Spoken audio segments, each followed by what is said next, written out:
ಕನ್ನಡದ ಎಲ್ಲಾ ಮಕ್ಕಳಿಗೆ ನಮಸ್ಕಾರ. ನಾನು CRS ಸರ್. ಇವತ್ತಿಂದು ಲೆಕ್ಚರ್ ಅಲ್ಲಿ ಇನ್ಕ್ಲೈನ್ ಪ್ಲೇನ್ ಮೇಲೆ ಒಂದು ಪ್ರೊಜೆಕ್ಟೈಲ್ ನ ಎಸ್ದಾಗ ಅದರ ಟೈಮ್ ಆಫ್ ಫ್ಲೈಟ್ ಏನಿರುತ್ತೆ, ರೇಂಜ್ ಏನಿರುತ್ತೆ ನೋಡೋಣ ಬನ್ನಿ. ಮೊದಲನೇ ವಿಷಯ, ಯಾವ ತರ ಪ್ರೊಜೆಕ್ಷನ್ ಮಾಡ್ಬೋದು. ಒಂದು ಇನ್ಕ್ಲೈನ್ ಪ್ಲೇನ್ ಮೇಲ್ಗಡೆಯಿಂದ ಯಾವ್ದಾದ್ರು ಪ್ರೊಜೆಕ್ಟೈಲ್ ನ ಎಸೆದ್ರೆ ಕೆಳಕ್ ಬಂದ್ ಬೀಳುತ್ತೆ, ಅದರ ರೇಂಜು ಟೈಮ್ ಆಫ್ ಫ್ಲೈಟ್ ಕಂಡುಹಿಡಿಯೋದು ಒಂದ್ ವಿಷಯ. ಆದ್ರೆ ಇನ್ಕ್ಲೈನ್ ಪ್ಲೇನ್ ಕೆಳಗಡೆಯಿಂದ ಮೇಲ್ಗಡೆಗೆ ಎಸ್ದಾಗ ಅದರ ಟೈಮ್ ಆಫ್ ಫ್ಲೈಟ್ ರೇಂಜ್ ಕಂಡುಹಿಡಿಯಕ್ಕೆ ಎಕ್ಸ್ಪ್ರೆಷನ್ ಗಳನ್ನ ಡಿರೈವ್ ಮಾಡೋಣಂತೆ. ಈ ಡಿರೈವೇಶನ್ ಮಾಡದ್ಮೇಲಿಂದ ಅಕಸ್ಮಾತ್ ನಿಮ್ಗೆ ಏನಾದ್ರು ವರ್ಕ್ಶೀಟ್ ಬೇಕು ಈ ಪ್ರಶ್ನೆಗಳ ಮೇಲೆ ಅಂತಂದ್ರೆ ನನಗೆ ಒಂದು ಇಮೇಲ್ ಬರೀರಿ. ಇಮೇಲ್ ID ನಿಮ್ಗೆ ವಿಡಿಯೋ ಅಲ್ಲಿ ಕಾಣಿಸ್ತಾ ಇರುತ್ತೆ. ಆಮೇಲಿಂದ ನಿಮ್ಗೆ ಅಕಸ್ಮಾತ್ ಏನಾದ್ರು ಡೌಟ್ ಇದ್ರು ನನ್ಗೆ ಇಮೇಲ್ ಬರೆಯಕ್ಕೆ ಸಂಕೋಚ ಮಾಡ್ಕೋಬೇಡಿ. ಬನ್ನಿ ಶುರು ಮಾಡೋಣ. First projection up and incline ಮಾಡೋಣ. ಅಂದ್ರೆ ಆ ಇನ್ಕ್ಲೈನ್ ಪ್ಲೇನಿನ ಮೇಲ್ಗಡೆಗೆ ಪ್ರೊಜೆಕ್ಟೈಲ್ ನ ಎಸೆಯುವಂತಹ ಒಂದು ವಿಷಯ. ಈಗ ಫಸ್ಟ್ ಒಂದು ಇನ್ಕ್ಲೈನ್ ಪ್ಲೇನ್ ಬರ್ಕೊಳ್ಳೋಣಂತೆ. ಹೀಗಿದೆ ಮಕ್ಕಳ. ಇದನ್ನ ನಾವು ಫ್ಲಿಪ್ ಮಾಡ್ಕೊಂಡು ನಮ್ಗೆ ಹೇಗ್ ಬೇಕೋ ಹಾಗೆ ಇಟ್ಕೊಂಡ್ಬಿಡೋಣ. ಆಮೇಲೆ ಬೇಕಿದ್ರೆ ಇದಕ್ಕೊಂದು ಕಲರ್ ಇಟ್ಕೊಂಡ್ಬಿಡೋಣ, ಚೆನ್ನಾಗಿ ಕಾಣುತ್ತೆ ಅನ್ನೋ ಕಾರಣಕ್ಕೆ. ರೈಟ್. ಸೊ ಅದು ನಮ್ಮ ಇನ್ಕ್ಲೈನ್ ಪ್ಲೇನ್. ಹೀಗಿರ್ಬೇಕಾದ್ರೆ ಹೊಸ X axis and Y axis ನ ಯೋಚನೆ ಮಾಡೋಣಂತೆ. ಇಲ್ಲಿಂದ ಶುರುವಾಗ್ಲಿ. ಇದು ನಮ್ಮ ಹೊಸ ಎಕ್ಸ್ ಆಕ್ಸಿಸ್. ಮೇ ಬಿ ಆ ಕಲರ್ ಅಲ್ಲಿ ಬರ್ದ್ಬಿಡೋಣ. ವೈ ಆಕ್ಸಿಸ್ ಅನ್ನು ಸಹ ನಾವು ಬರೆಯೋಣಂತೆ. ಇಲ್ಲಿಗೆ ಡ್ರಾ ಮಾಡ್ಕೊಂಡ್ಬಿಡೋಣ ವೈ ಆಕ್ಸಿಸ್ ನ. ಸೊ ಹೀಗಿದೆ ನಮ್ ವೈ ಆಕ್ಸಿಸ್. ಈ ಇನ್ಕ್ಲೈನ್ ಪ್ಲೇನ್ ಮೇಲೆ ನಾವು ಒಂದು ಪ್ರೊಜೆಕ್ಷನ್ ಮಾಡೋಣಂತೆ. ಹೀಗೆ ಯಾವ್ದಾದ್ರೂ ಒಂದು ಆಬ್ಜೆಕ್ಟ್ ಅನ್ನ ಎಸೆಯೋಣಂತೆ. ರೈಟ್. ಬೇಕಾದ್ರೆ ಇದರಲ್ಲೇ ಬರ್ಬಿಡೋಣ ನಾವು. ಯಾವ್ದಾದ್ರೂ ಒಂದು ಆಬ್ಜೆಕ್ಟ್ ಅನ್ನ ಹೀಗೆ ಎಸೆಯೋಣಂತೆ. ಇನ್ಕ್ಲೈನ್ ಪ್ಲೇನಿನ ಆಂಗಲ್ ನ ನಾವು ಬೀಟಾ ಅಂತ ಕರೆಯೋಣ. ಆಮೇಲೆ ಆ ಪ್ರೊಜೆಕ್ಟ್ ಮಾಡಿದೀವಲ್ಲ ಪ್ರೊಜೆಕ್ಟೈಲ್, ಅದನ್ನ ಅದರ ಆಂಗಲ್ ವಿತ್ ದಿ ಹಾರಿಜಾಂಟಲ್ ನ ಆಲ್ಫಾ ಅಂತ ಕರೆಯೋಣ. ಇದಾದ್ಮೇಲೆ ಪ್ರತಿ ಒಂದು ವಿಷಯ, ಇನಿಷಿಯಲ್ ವೆಲಾಸಿಟಿ ಮತ್ತೆ ಆಕ್ಸೆಲರೇಷನ್ ಎರಡನ್ನೂ ನಮ್ಮ ಹೊಸ ಎಕ್ಸ್ ಮತ್ತೆ ವೈ ಆಕ್ಸಿಸ್ಗೆ ರಿಸಾಲ್ವ್ ಮಾಡ್ಕೊಳ್ಳೋಣಂತೆ. ಬನ್ನಿ.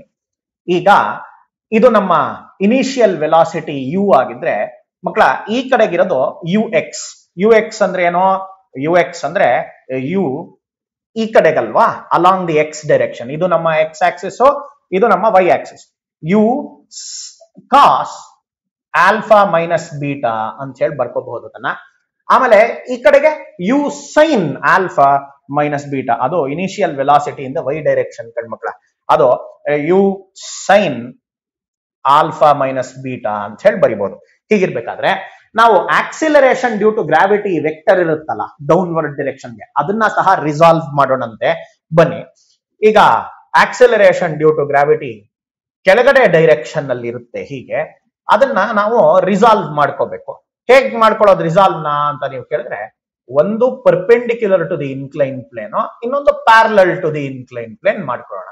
ಇದು acceleration due to gravity G ಅಲ್ವೇ, ಇದು ಬೀಟಾ ಆದ್ರೆ angle made with the perpendicular by the acceleration due to gravity vector ಸಹ ಬೀಟಾನೇ ಆಗಿರುತ್ತೆ. ಈ ಕಡೆಗೆ ಬೀಟಾ ಅಂಟ್ಕೊಂಡಿದೆ, ಹಾಗಾಗಿ ಜಿ ಕಾಸ್ ಬೀಟಾ ಅಂತ ಹೇಳಿ ಬರೆಯೋಣ. ಈ ಕಡೆಗೆ ಜಿ ಸೈನ್ ಬೀಟಾ ಅಂತ ಹೇಳಿ ಬರೆಯೋಣ. ಹೀಗಿರ್ಬೇಕಾದ್ರೆ ನಮ್ಮ acceleration along the X direction ಎಷ್ಟಿದೆ ಅಂತ ಕೇಳಿದ್ರೆ ಜಿ ಸೈನ್ ಬೀಟಾ ಇದೆ. ಯಾವ ಡೈರೆಕ್ಷನ್ ಅಲ್ಲಿ? ನೆಗೆಟಿವ್ ಎಕ್ಸ್ ಡೈರೆಕ್ಷನ್ ಅಲ್ಲಿ. ಹಾಗಾಗಿ ಮೈನಸ್ ಸೈನ್ ನ ಹಾಕೋಣ. ಆಕ್ಸೆಲರೇಷನ್ ನಮ್ಮ ವೈ ಡೈರೆಕ್ಷನ್ ಅಲ್ಲಿ ಎಷ್ಟಿದೆ ಅಂತ ಕೇಳಿದ್ರೆ ಹೊಸ ವೈ ಆಕ್ಸಿಸ್ ಆ ಕಡೆಗಿದೆ, ಇದು ತೆಳಗಡೆಗೆ ಪರ್ಪೆಂಡಿಕ್ಯುಲರ್ ಟು ದಿ ಇನ್ಕ್ಲೈನ್ ಇರೋದ್ರಿಂದ ಅದನ್ನ ಮೈನಸ್ ಜಿ ಕಾಸ್ ಬೀಟಾ ಅಂತ ಹೇಳಿ ಬರೀಬಹುದು. ಹೀಗಿರ್ಬೇಕಾದ್ರೆ ನಾವು ಫಸ್ಟ್ ಟೈಮ್ ಆಫ್ ಫ್ಲೈಟ್ ನ ಕಂಡುಹಿಡಿಯೋಣ. ಏನ್ ಸರ್ ಟೈಮ್ ಆಫ್ ಫ್ಲೈಟ್ ಅಂದ್ರೆ, ನೀವು ಇಲ್ಲಿಂದ ಪ್ರೊಜೆಕ್ಟೈಲ್ ನ ಎಸ್ತಿದ್ದೀರಿ, ಅದ್ ಮೇಲಕ್ಕೆ ಹೋಗುತ್ತೆ, ಹೋಗ್ಬಿಟ್ಟು ಇಲ್ಲೆಲ್ಲೋ ಬೀಳುತ್ತೆ. ಹೀಗ್ ಬೀಳ್ಬೇಕಾದ್ರೆ ಅದರ ವೈ ಕೋಆರ್ಡಿನೇಟ್ ಎಸೆಯಕ್ ಮುಂಚೆ 0, ಅದು ಬಿದ್ಮೇಲೂ 0. ಹಾಗಾಗಿ ವೈ ಕೋಆರ್ಡಿನೇಟ್ 0 ಇಂದ 0 ಆಗಕ್ಕೆ ಎಷ್ಟು ಟೈಮ್ ಹಿಡಿಯುತ್ತೋ ಅಷ್ಟು ಹೊತ್ತು ಈ ಪ್ರೊಜೆಕ್ಟೈಲ್ ಗಾಳಿನಲ್ಲಿರುತ್ತೆ. ಎಷ್ಟು ಹೊತ್ತಿರುತ್ತೋ ಅದನ್ನೇ ಟೈಮ್ ಆಫ್ ಫ್ಲೈಟ್ ಅಂತ ಕರೆಯೋದು. ಬನ್ನಿ ಟೈಮ್ ಆಫ್ ಫ್ಲೈಟ್ ಲೆಕ್ಕ ಮಾಡೋಣಂತೆ. ಬಹಳ simple equation. S y equal to u y into t plus half a y into t square. ಇದನ್ನ ಯೂಸ್ ಮಾಡೋಣ. ನಮ್ಮ displacement along the y axis 0 ಇದೆ, ಯಾಕೆಂದ್ರೆ initial y coordinate 0, final y coordinate 0, 0 minus 0 0 ಆಯ್ತು. It's equal to u y ಹೇಗಿದ್ರು ಇಲ್ಲಿ ಬರ್ದಿದೀವಿ ಮಕ್ಕಳ, u sine alpha minus beta ಅಂತ ಹೇಳಿ ಬರೀಬಹುದು, ಮಲ್ಟಿಪ್ಲೈಡ್ ಬೈ ಟಿ. ಟಿ ಅಂದ್ರೆ ಈಗ ಟೈಮ್ ಆಫ್ ಲೈಟ್ ಅಲ್ವಾ, ಯಾಕೆಂದ್ರೆ 0 ಇಂದ 0 ಆಗ್ಬಿಟ್ಟಿದೆ, ಹಾಗಾಗಿ ಅದನ್ನ ಕ್ಯಾಪಿಟಲ್ ಟಿ ಅಂತ ಹೇಳಿ ಬರೀತೀನಿ. ಮೈನಸ್ ಸೈನ್ ಈಗ್ಲೇ ಹಾಕೊಂಡ್ಬಿಡ್ತೀನಿ, ಕಾರಣ ಎ ವೈ ನೆಗೆಟಿವ್ ಇದೆಯಲ್ಲ, ಅದು ಜಿ ಕಾಸ್ ಬೀಟಾ ಜೊತೆಗೆ ಮೈನಸ್ ಸೈನ್ ಇದೆಯಲ್ಲ, ಆ ಮೈನಸ್ ಸೈನ್ ನ ಪ್ಲಸ್ ಇಂಟು ಮೈನಸ್ ಮೈನಸ್ ಅಂತ ಈಗಲೇ ಬರ್ಕೊಂಡ್ಬಿಟ್ಟಿದೀವಿ. ಆ ಟಿ ಸ್ಕ್ವೇರ್ ಇದೆ, ಟಿ ಸ್ಕ್ವೇರ್ ನ ಇಲ್ಲಿ ಬರೆಯೋಣ. ಈ ಟರ್ಮ್ ಅನ್ನ ಈ ಕಡೆ ಶಿಫ್ಟ್ ಮಾಡ್ಕೊಂಡ್ರೆ ಏನ್ ಬರುತ್ತಪ್ಪ ನಿಮ್ಗೆ, half into g cos beta into t square equal to ಈ ಕಡೆ u sine alpha minus beta multiplied by t ಬರುತ್ತೆ. ಒಂದು ಟಿ ಕ್ಯಾನ್ಸಲ್ ಆಗ್ಬಿಡುತ್ತೆ, ಹಾಗಾದ್ರೆ time of flight t equal to ಏನ್ ಬಂತು, 2u sine alpha minus beta divided by G cos beta ಬರುತ್ತೆ. ಇದು ನಮ್ಮ ಟೈಮ್ ಆಫ್ ಲೈಟ್ ಗೆ ಎಕ್ಸ್ಪ್ರೆಷನ್ ಆಯ್ತು. ಇದಕ್ಕೊಂದು ಬಾಕ್ಸ್ ಹಾಕೊಂಡು ಇಟ್ಕೊಂಡ್ಬಿಡೋಣ. ಹೀಗಿರ್ಬೇಕಾದ್ರೆ ನಾವು ಸೊ ಈಗ ಹೀಗಿರ್ಬೇಕಾದ್ರೆ ನಾವೊಂದು ಕೆಲಸ ಮಾಡೋಣ, ರೇಂಜ್ ನ ಕಂಡುಹಿಡಿಯೋಣ. ರೇಂಜ್ ಅಂದ್ರೆ ಏನಪ್ಪ ನೋಡಿ, ನಿಮ್ಮೆಲ್ರಿಗೂ ಕಂಡ ಹಾಗೆ ಈಗ ಇವಾಗ ಸದ್ಯಕ್ಕೆ ಇಲ್ಲಿದೀವಪ್ಪ, ಇದು ಹೋಗಿ ಪ್ರೊಜೆಕ್ಟೈಲ್ ಇಲ್ಲಿವರೆಗೂ ಬಿದ್ದಿದೆ. ಅಲ್ಲಿಂದ ಅಲ್ಲಿವರೆಗೂ ಏನ್ ಡಿಸ್ಟೆನ್ಸ್ ಇದೆಯೋ, ಇಲ್ಲಿಂದ ಇಲ್ಲಿವರೆಗೂ ಏನ್ ಡಿಸ್ಟೆನ್ಸ್ ಇದೆಯೋ ಅದನ್ನೇ ರೇಂಜ್ ಅನ್ನೋದು. ಅದನ್ನ ಇನ್ಕ್ಲೈನ್ ಪ್ಲೇನ್ ಮೇಲೆ ಮೆಜರ್ ಮಾಡ್ಬೇಕು. ಬಟ್ ಅದೊಂದು ಸ್ವಲ್ಪ ಕಷ್ಟ ಆಗತ್ತೆ ಅನ್ನೋ ಕಾರಣಕ್ಕೆ ನಾನೊಂದು ಕೆಲಸ ಮಾಡ್ತೀನಿ, ಇದನ್ನ ಹೀಗೆ ಹಾರಿಜಾಂಟಲ್ ಆಗಿ ಬರ್ಕೊಂಡ್ಬಿಡ್ತೀನಿ. ಈ ಆಂಗಲ್ ಬೀಟಾ ಇರೋದ್ರಿಂದ ಅದು ಸಹ ಬೀಟಾನೇ ಇರುತ್ತೆ. ಅವಾಗ ಈ ಡಿಸ್ಟೆನ್ಸ್ ಏನಾಗುತ್ತೆ, ಆರ್ ಕಾಸ್ ಬೀಟಾ ಆಗುತ್ತೆ. ಯಾಕಂದ್ರೆ ಬೀಟಾ ಅಂಟ್ಕೊಂಡಿದೆ ನೋಡಿ, ಆರ್ ಕಾಸ್ ಬೀಟಾ. ಅದರಿಂದ ಮಾಡೋದ್ರಿಂದ ಏನ್ ಸರ್ ಯೂಸ್ ಅಂತ ಕೇಳಿದ್ರೆ, R cos beta equal to ಏನ್ ಬಂದ್ಬಿಡುತ್ತೆ, what is R cos beta equal to, ನೋಡ್ರ U cos beta into time of light ಮಾಡ್ಕೋಬಹುದು. ಯಾಕೆ ಅಂತ ಹೇಳ್ತೀನಿ, U cos beta into time of light ಮಾಡ್ಕೋಬಹುದು. ಯಾಕೆಂದ್ರೆ ಹಾರಿಜಾಂಟಲ್ ವೆಲಾಸಿಟಿ ಚೇಂಜ್ ಆಗ್ದಲೇ ಇರೋದ್ರಿಂದ ಅಷ್ಟೇ ಇರುತ್ತೆ. ಯು ಕಾಸ್ ಬೀಟಾ ಅನ್ನೋದು ನಮ್ಮ ಯು ಕಾಸ್ ಆಲ್ಫಾ ಅಲ್ವಾ, u cos alpha into t ಅನ್ನೋದು ನಮ್ಮ ಹಾರಿಜಾಂಟಲ್ ಡೈರೆಕ್ಷನ್ ಅಲ್ಲಿ ಇರುವ ಇನಿಷಿಯಲ್ ವೆಲಾಸಿಟಿ. ಅದು ಚೇಂಜ್ ಆಗಲ್ಲ. ಆ ಡೈರೆಕ್ಷನ್ ಅಲ್ಲಿ ಆಕ್ಸೆಲರೇಷನ್ 0, ಯಾಕಂದ್ರೆ ಜಿ ಕೆಳಗಡೆ ತಾನೇ ಇರೋದು, ಹಾಗಾಗಿ ಆ ಡೈರೆಕ್ಷನ್ ಅಲ್ಲಿ ಆಕ್ಸೆಲರೇಷನ್ 0 ಇದೆ. ಈಗ ಒಂದ್ ಕೆಲಸ ಮಾಡೋಣ, ಟೈಮ್ ಆಫ್ ಲೈಟ್ ಸಬ್ಸ್ಟಿಟ್ಯೂಟ್ ಮಾಡ್ಬಿಡೋಣ. R equal to U cos alpha multiplied by 2u sine alpha minus beta divided by G cos square beta ಆಗ್ಬಿಡುತ್ತೆ. ಯಾಕಂದ್ರೆ ಒಂದು ಕಾಸ್ ಥೀಟಾ ಕೆಳಗಡೆ ಹೊರಟೋಗಿದೆ, ಇವಾಗ ಬರೀ ಆರ್ ಬರ್ಕೊಂಡಿದೀನಿ ಈ ಕಡೆ. ಇದನ್ನ ಇನ್ನೊಂದ್ ಸ್ವಲ್ಪ ಚೆನ್ನಾಗಿ ಬರೆಯೋದಾದ್ರೆ ಏನ್ ಬರೀಬಹುದು, R equal to you square, ಇದೊಂದು ಬ್ರಾಕೆಟ್ ಹಾಕ್ಬಿಡ್ತೀನಿ ಇಲ್ಲಿ, 2 cos alpha into sine alpha minus beta divided by G cos square beta ಅಂತ ಹೇಳಿ ಬರೀಬಹುದು. ಸರಿ ಸರ್, ಇದರಿಂದ ಏನ್ ಉಪಯೋಗ ಅಂತಂದ್ರೆ, ಈಗ ನೋಡಿ cos alpha into sine alpha minus ಬೀಟಾನ ಟ್ರಿಗ್ನೋಮೆಟ್ರಿಕ್ ಐಡೆಂಟಿಟಿ ತರ ಬರ್ಕೊಳ್ಳೋಣ. ಏನದು ಐಡೆಂಟಿಟಿ, ಕಾಸ್ ಎ ಇಂಟು ಅಥವಾ 2 ಕಾಸ್ ಎ ಸೈನ್ ಬಿ. ನಾ ಏನಂತ ಬರೀಬಹುದಪ್ಪ, ನೀವು sine of a plus b minus sine of a minus b ಅಂತ ಹೇಳಿ ಬರ್ಕೋಬಹುದು. ಯಾಕೆಂದ್ರೆ sine of a plus b sine a cos b plus cos a sine b ಆಯ್ತು. ಇದು sine a cos b minus cos a sine b ಆಯ್ತು. So first term ಅದ್ರಲ್ಲಿ cancel ಆಗ್ಬಿಡುತ್ತೆ, ಎರಡನೇ ಟರ್ಮ್ ಆಡ್ ಆಗುತ್ತೆ, ನಿಮ್ಗೆ 2 ಕಾಸ್ ಎ ಸೈನ್ ಬಿ ಬರುತ್ತೆ. ಇದನ್ನ ಅದೇ ತರ ಅಂತ ಅನ್ಕೊಂಡ್ಬಿಡೋಣ. 2 ಜಾಗದಲ್ಲಿ 2 ಇದೆ, ಎ ಜಾಗದಲ್ಲಿ ಆಲ್ಫಾ ಇದೆ, ಬಿ ಜಾಗದಲ್ಲಿ ಆಲ್ಫಾ ಮೈನಸ್ ಬೀಟಾ ಇದೆ. ಈಗ ಆರ್ ನ ಏನಂತ ಬರೀಬಹುದು ಮಕ್ಕಳ, r equal to you square into sine of a plus b ಅಂದ್ರೆ 2 ಆಲ್ಫಾ ಮೈನಸ್ ಬೀಟಾ ಬರುತ್ತೆ, minus sine of a minus b. A minus b ಅಂತಂದ್ರೆ ಆಲ್ಫಾ ಮೈನಸ್ ಬೀಟಾ ಅಗೇನ್ ಬರುತ್ತೆ, ಬರೀ ಬೀಟಾ ಬರುತ್ತೆ.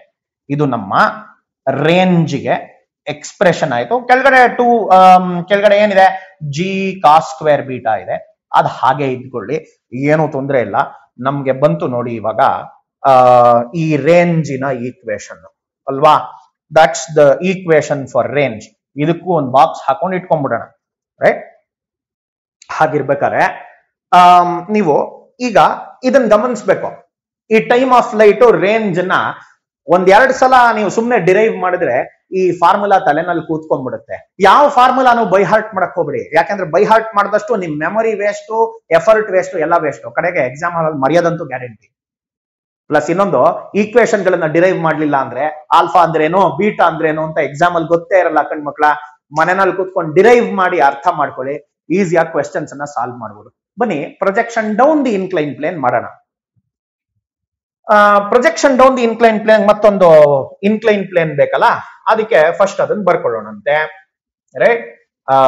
ನಮಗ್ ಬೇಕಾದ ತರ ಇದನ್ನ ಒಂದ್ ಸ್ವಲ್ಪ ತಿರುಗಿಸ್ಕೊಂಡ್ಬಿಡೋಣ. ಈಗ ಬಂತು, ನಾವು ಈಗ ಇದನ್ನ ಎಕ್ಸ್ ಆಕ್ಸಿಸ್ ವೈ ಆಕ್ಸಿಸ್ ನ ಬರ್ಕೊಳ್ಳೋಣಂತೆ. ಮತ್ತೆ ಮಕ್ಕಳ, ಇದು ನಮ್ಮ ಎಕ್ಸ್ ಆಕ್ಸಿಸ್ ಕಂಡ್ರು ಈ ಡೈರೆಕ್ಷನ್ ಅಲ್ಲಿ ಬರೀತೀನಿ, ಇದು ಎಕ್ಸ್ ಆಕ್ಸಿಸ್, ರೈಟ್. ಸ್ವಲ್ಪ ನೀಟಾಗಿ ಕಾಣೋ ಹಾಗೆ ಮಾಡ್ಕೊಂಡ್ಬಿಡೋಣ. ವೈ ಆಕ್ಸಿಸ್ ನು ಕೂಡ ಬರಿಬೇಕಲ್ಲ, ಆ ವೈ ಆಕ್ಸಿಸ್ ನ ಈ ಕಡೆ ತಿರುಗಿಸ್ಕೊಂಡ್ಬಿಡೋಣ. ಇದು ನಮ್ಮ ವೈ ಆಕ್ಸಿಸ್ ಆಯ್ತು. ಹೀಗಿರ್ಬೇಕಾರೆ ಇನಿಷಿಯಲ್ ವೆಲಾಸಿಟಿ ವೆಕ್ಟರ್ ನ ಸಹ ಬರ್ಕೋಬೇಕಲ್ಲ. ಇನಿಷಿಯಲ್ ವೆಲಾಸಿಟಿ ವೆಕ್ಟರ್ ನ ಹೀಗೆ ಬರೆಯೋಣ, ರೈಟ್. ಎಲ್ಲ ಆಂಗಲ್ ಗಳನ್ನ ಮಾರ್ಕ್ ಮಾಡ್ಕೊಳ್ಳೋಣ ಒಂದೊಂದೇ. ಇವಾಗ ಅದಕ್ಕೆ ಮುಂಚೆ ಹಾರಿಜಾಂಟಲ್ ಎಲ್ಲಿದೆ ಅಂತ ಯೋಚನೆ ಮಾಡಿದ್ರೆ, ಹಾರಿಜಾಂಟಲ್ ಇಲ್ಲಿಗೆ ಬರುತ್ತೆ. ಈ ಹಾರಿಜಾಂಟಲ್ ನ ಹೀಗೆ ಬರ್ಕೊಳ್ಳೋಣ. ಈಗ ಆಂಗಲ್ ಆಫ್ ದಿ ಇನ್ಕ್ಲೈನ್ ಮುಂಚೆನೂ ಹೋದ್ ಕೇಸಲ್ಲೂ ಬೀಟಾ ಅಂತ ಬರೆದಿದ್ವಿ, ಇವಾಗ್ಲೂ ಬೀಟಾ ಅಂತ ಬರೆದಿದ್ವಿ. ಅದ್ ಬೀಟಾ ಆದ್ಮೇಲೆ ಇದು ಸಹ ಬೀಟಾ. ಆಂಗಲ್ ಆಫ್ ಪ್ರೊಜೆಕ್ಷನ್ ಇದೆಯಲ್ಲ, ಇದನ್ನ ಆಲ್ಫಾ ಅಂತ ಬರೆಯೋಣ. ಇನಿಷಿಯಲ್ ವೆಲಾಸಿಟಿ ವೆಕ್ಟರ್ ಅದು, ಇದು ಪಾಸಿಟಿವ್ ಎಕ್ಸ್ ಡೈರೆಕ್ಷನ್ ಆದ್ರೆ ಅದು ಪಾಸಿಟಿವ್ ವೈ ಡೈರೆಕ್ಷನ್. ಹೀಗೆ ಇನ್ಕ್ಲೈನ್ ಪ್ಲೇನ್ ನ ಪಿಕ್ಚರ್ ನಿಮ್ಗೆ ಡ್ರಾ ಮಾಡ್ಕೊಳಕ್ ಬಂದ್ಬಿಟ್ರೆ ಯಾವುದೇ ಈಕ್ವೇಶನ್ ನ ಈಸಿಯಾಗಿ ಡಿರೈವ್ ಮಾಡ್ಕೋಬಹುದು, ನಿಮ್ಗೆ ಬೇಕಾದ ಕೆಲಸ ಮಾಡ್ಕೋಬಹುದು. ಈಗ ಯು ಎಕ್ಸ್ ಅಂದ್ರೆ ಏನು ಅಂತ ನೀವು ಸುಮ್ನೆ ಯೋಚನೆ ಮಾಡಿದ್ರೆ, ಅದು ಯು ಕಾಸ್ ಈ ಕಡೆಗಲ್ವಾ, ಆಲ್ಫಾ ಪ್ಲಸ್ ಬೀಟಾ ಬರುತ್ತೆ. ಅದೇ ಯು ವೈ ಅಂದ್ರೆ U sine alpha plus beta ಬರುತ್ತೆ. ಹಾಗೇನೇನೆ acceleration along the X direction ಎಷ್ಟು ಅಂತ ನೀವು ಕೇಳಿದ್ರೆ, ಜಿ ಹೇಗಿದ್ರು ಕೆಳಗಡೆಗಿರುತ್ತೆ. ಇದು ನಮ್ಮ ಎಕ್ಸ್ ಕಂಪೋನೆಂಟ್, ಇದು ನಮ್ಮ ವೈ ಕಂಪೋನೆಂಟ್. ಹಾಗಿರ್ಬೇಕಾದ್ರೆ ಇವಾಗ ಎಕ್ಸ್ ಕಂಪೋನೆಂಟ್ ಏನ್ ಬಂದ್ಬಿಡ್ತು, ಎಕ್ಸ್ ಕಂಪೋನೆಂಟ್ ನಮ್ಗೆ ಪಾಸಿಟಿವ್ ಎಕ್ಸ್ ಡೈರೆಕ್ಷನ್ ಅಲ್ಲಿ ಇದೆ, ಆ ಆಂಗಲ್ ಬೀಟಾ ಇದೆ. ಹಾಗಾಗಿ ಇದನ್ನ ಜಿ ಸೈನ್ ಬೀಟಾ ಅಂತ ಹೇಳಿ ಬರೀಬಹುದು, ಇದನ್ನ ಜಿ ಕಾಸ್ ಬೀಟಾ ಅಂತ ಹೇಳಿ ಬರೀಬಹುದು. ಇವಾಗ ಜಿ ಕಾಸ್ ಥೀಟಾ ಏನಿದೆಯಲ್ಲ, ಅಥವಾ ಜಿ ಕಾಸ್ ಬೀಟಾ ಏನಿದೆಯಲ್ಲ, ಅದು ನಮ್ಮ ನೆಗೆಟಿವ್ ವೈ ಡೈರೆಕ್ಷನ್ ಅಲ್ಲಿ ಇದೆ. ನೆಗೆಟಿವ್ ವೈ ಅಂದ್ರೆ ಹೀಗೆ, ಅದು ಪರ್ಪೆಂಡಿಕ್ಯುಲರ್ ಟು ದಿ ಇನ್ಕ್ಲೈನ್ ಅದು. ಹಾಗಾಗಿ ಎ ಎಕ್ಸ್ ಅನ್ನ ಜಿ ಸೈನ್ ಬೀಟಾ ಅಂತ ಬರೆದ್ರೆ, ಅದೇ ಎ ವೈ ನ ಏನಂತ ಬರೀತೀರಿ, ಮೈನಸ್ ಜಿ ಕಾಸ್ ಬೀಟಾ ಅಂತ ಹೇಳಿ ಬರಿಬೇಕಾಗತ್ತೆ. ಇವಾಗ ಹೋದ್ ಕೇಸಲ್ಲಿ ನಾನು ಏನ್ ಮಾಡಿದ್ನು ಅದೇ ತರ ವಿಷಯನ ಮತ್ತೆ ಮಾಡ್ಕೊಂಡ್ ಬರ್ಬೇಕು. ನೀವು ಅಭ್ಯಾಸ ಮಾಡ್ಬೇಕು ಇದನ್ನ. ನಾನು ಇಷ್ಟು ಬರ್ದಿದ್ದೀನಲ್ಲ, ಇನ್ ಮುಂದಕ್ಕೆ ನೀವು ಮಾಡಿ. ಟೈಮ್ ಆಫ್ ಲೈಟ್ ಗೆ ಏನ್ ಎಕ್ಸ್ಪ್ರೆಷನ್ ಬರ್ಬೇಕು ಅನ್ನೋದನ್ನ ಬೋರ್ಡ್ ಮೇಲೆ ಬರ್ದ್ಬಿಡ್ತೀನಿ. Two U sine of alpha plus beta divided by G cos beta ಬರ್ಬೇಕು ಅಲ್ವಾ. ಸೊ ಈ ಈಕ್ವೇಶನ್ ನ ಡಿರೈವ್ ಮಾಡಕ್ ಏನ್ ಬೇಕೋ ಅದನ್ನ ಮಾಡಿ. ಆಮೇಲೆ ರೇಂಜ್ ಏನ್ ಈಕ್ವೇಶನ್ ಬರುತ್ತೆ, ರೇಂಜ್ ಬರೋ equation R equal to you square sine of 2 alpha plus beta plus sine beta ಬರುತ್ತೆ, divided by G cos square beta ಬಂದ್ಬಿಡುತ್ತೆ. ಈಗ ಇದನ್ನು ಸಹ ನೀವು ಬರ್ಸಿಸ್ಬೇಕು, ಆಯ್ತಾ. ಅದಾದ್ಮೇಲಿಂದ ಇನ್ನೊಂದಷ್ಟು ಇಂಪಾರ್ಟೆಂಟ್ ಪಾಯಿಂಟ್ಸ್ ಗಳಿದೆ. ಇದನ್ನ ಡಿರೈವ್ ಮಾಡ್ದಲೇ ಇದ್ರೆ ಎಕ್ಸಾಮ್ ಕೆಲ್ಸಕ್ಕೆ ಬರಲ್ಲ. ನಾನು ಹೇಳೋದನ್ನ ಬರ್ದಿಟ್ಕೊಂಡ್ಬಿಡಿ. ಮುಂದೆ ಹೋಗೋಣ. ಅಕಸ್ಮಾತ್ ನೀವು ಮ್ಯಾಕ್ಸಿಮಮ್ ರೇಂಜ್ ಕಂಡು ಹಿಡಿಯೋದಾದ್ರೆ ಎಷ್ಟು ಬರುತ್ತೆ ಅಂತ ಹೇಳಿ, ಅಪ್ ದ ಇನ್ಕ್ಲೈನ್ ಪ್ಲೇನ್ ನಾನು ಬರಿತೀನಿ, ಡೌನ್ ದಿ ಇನ್ಕ್ಲೈನ್ ಪ್ಲೇನ್ ನೀವು ಕಾಮೆಂಟ್ಸ್ ಅಲ್ಲಿ ಆನ್ಸರ್ ಮಾಡಿ. ಬನ್ನಿ ಶುರು ಮಾಡೋಣ. ಅಪ್ ದಿ ಇನ್ಕ್ಲೈನ್ ಪ್ಲೇನ್ ಆದ್ರೆ ರೇಂಜ್ ಏನಿದೆಯಲ್ಲ, ರೇಂಜ್ಗೆ ಒಂದು ಎಕ್ಸ್ಪ್ರೆಷನ್ ಬರ್ದಿದ್ವಿ ಕಣ್ಮಕ್ಳ. ಏನದು ರೇಂಜ್ಗೆ ಎಕ್ಸ್ಪ್ರೆಷನ್ ಬರ್ದಿದ್ದು, R equal to you square sine of 2 alpha minus beta minus sine beta ಅಂತ ಹೇಳಿ ಬರ್ತಿದ್ವಿ, divided by G cos square beta. ಇದು expression for range up the incline plane ಆಯ್ತು. ಹಾಗಾದ್ರೆ ಈ ಪರ್ಟಿಕ್ಯುಲರ್ ವಿಷಯಕ್ಕೆ ರೇಂಜ್ ಮ್ಯಾಕ್ಸಿಮಮ್ ಇರಬೇಕು, ತುಂಬಾ ದೂರ ಹೋಗ್ಬೇಕು ಇನ್ಕ್ಲೈನ್ ಪ್ಲೇನ್ ಮೇಲೆ ಅಂದ್ರೆ ನಾವು ಯಾವ ಆಂಗಲ್ ಅಲ್ಲಿ ಎಸಿಬೇಕು ಅನ್ನೋ ಪ್ರಶ್ನೆಗೆ ಉತ್ತರ ಇದೆ ನೋಡಿ. ಇಲ್ಲಿ ಸೈನ್ ಆಫ್ 2α ಮೈನಸ್ ಬೀಟಾ ಇದೆಯಲ್ಲ, ಯಾಕೆಂದ್ರೆ ಬೀಟಾ ಅಂದ್ರೆ ಆಂಗಲ್ ಆಫ್ ಇನ್ಕ್ಲಿನೇಷನ್, ಅದನ್ನೇನ್ ಚೇಂಜ್ ಮಾಡಕ್ ಆಗಲ್ಲ. ನೀವು ಇನ್ಕ್ಲೈನ್ ಪ್ಲೇನ್ ಕೊಟ್ಟ ಮೇಲೆ ಏನ್ ಚೇಂಜ್ ಮಾಡ್ಬೋದು? Angle of projection alpha change ಮಾಡ್ಬೋದು. ಯಾವ ಆಂಗಲ್ ಆಲ್ಫಾ, ಯಾವ ಆಂಗಲ್ಗೆ ಸೈನ್ ಮ್ಯಾಕ್ಸಿಮಮ್ ಇರುತ್ತೆ? ಮ್ಯಾಕ್ಸಿಮಮ್ ವ್ಯಾಲ್ಯೂ ಏನು? 1. ಹಾಗಾಗಿ 2α ಮೈನಸ್ ಬೀಟಾ ಎಷ್ಟು ಬರುತ್ತೆ? 90 ಡಿಗ್ರಿ ಬರುತ್ತೆ. ಅದನ್ನ π/2 ಅಂತ ಬರೀಬಹುದು. 2α ಮೈನಸ್ ಬೀಟಾ ಎಷ್ಟಾಯ್ತು ಮಕ್ಕಳ? ಇದು ಅಫ್ಕೋರ್ಸ್ ನೀವು ಬೀಟಾನ ಆ ಕಡೆ ಕಳಿಸಿದ್ರೆ 2α = 90 ಪ್ಲಸ್ ಬೀಟಾ ಬರುತ್ತೆ. ಆಲ್ಫಾ ಏನಾಯ್ತು? π/4 ಪ್ಲಸ್ ಬೀಟಾ/2 ಆಯ್ತು. ಅಂದ್ರೆ 45 degree plus half the angle of projection.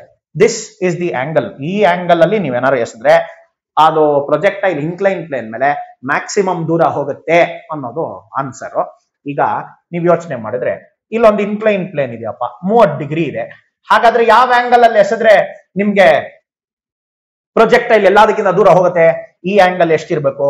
ಈ ಆಂಗಲ್ ಎಷ್ಟಿರ್ಬೇಕು ಅಂದ್ರೆ 45 ಡಿಗ್ರಿ ಇರ್ಬೇಕು. ಅದ್ರ ಜೊತೆಗೆ ಪ್ಲಸ್ ಬೀಟಾ/2. ಬೀಟಾ ಅಂದ್ರೆ 30, 30/2 ಅಂದ್ರೆ 15. 45 ಪ್ಲಸ್ 15 ಮಕ್ಕಳ 60 ಡಿಗ್ರಿನಲ್ಲಿ ಎಸಿಬೇಕು. 60 ಡಿಗ್ರಿನಲ್ಲಿ ಎಸಿಬೇಕು, ಅವಾಗ ದೂರ ಹೋಗ್ಬೇಡ. ಇಷ್ಟು ಸಮಾಚಾರ. ಆಮೇಲೆ ಇನ್ನೊಂದು ಬಹಳ ವಿಷಯ ನೀವು ಗಮನಿಸಿರ್ಬೋದು ಡಿರೈವ್ ಮಾಡ್ಬೇಕಾದ್ರೆ, ಹಾರಿಜಾಂಟಲ್ ವೆಲಾಸಿಟಿ ಯಾವುದೇ ಕಾರಣಕ್ಕೂ ಚೇಂಜ್ ಆಗಲ್ಲ. ಇದು ನನ್ನ ಪ್ರೊಜೆಕ್ಟೈಲ್ ಮೋಷನ್ ವಿಡಿಯೋದಲ್ಲೂ ಒಂದ್ಸಲ ಹೇಳಿದೀನಿ. ಈ ವಿಷಯ ಮರಿಬಾರ್ದು. ಪ್ರೊಜೆಕ್ಟೈಲ್ ಮೋಷನ್ ಮೇಲೆ ಇನ್ನ ಒಂದಷ್ಟು ಕ್ವೆಶ್ಚನ್ ಗಳನ್ನ ಇನ್ನು ಮುಂದಿನ ವಿಡಿಯೋದಲ್ಲಿ ಮಾಡೋಣ.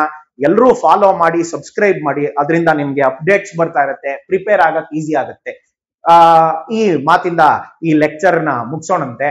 ಇದನ್ನ ಅಭ್ಯಾಸ ಮಾಡಿ. ನಿಮ್ಗೆ ವರ್ಕ್ ಶೀಟ್ಸ್ ಬೇಕಾದ್ರೆ ಮೇಲ್ ಮಾಡಿ. ಮೇಲ್ ID ನಿಮ್ ಸ್ಕ್ರೀನ್ ಅಲ್ಲಿ ಇದೆ. Thank you so much.